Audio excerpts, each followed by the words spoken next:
Then in 1993, you became New York State Comptroller, and the first African American to hold a statewide office in New York.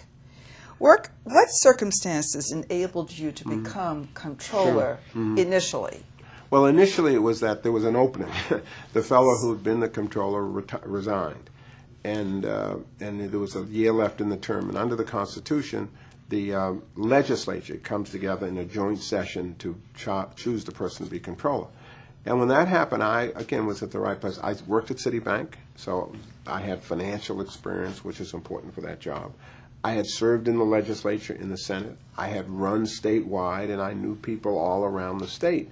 So all that came together, and when it was time to pick someone because of that set of experiences and credentials and qualifications, the legislature selected me. So in 1993, I was selected by the legislature as Comptroller. First time, as you said, an African American had a statewide job. And then after I was selected in 93, I then had to run in 94 statewide, and I won overwhelmingly. And then again in 1998, I ran once more, and I got more votes than any other candidate. Fantastic. So, and how long were you Comptroller from the beginning, from the first time until the last time? 9 years. Okay. What were your primary responsibilities as Comptroller? Well, there were several, but the main one was that I serve as the sole trustee, the ultimate responsibility for managing and investing the state's pension fund, which provides retirement benefits to public employees throughout the state.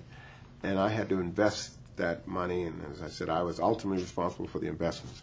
So when I took over in 1993, the total assets in the pension fund were $56 billion.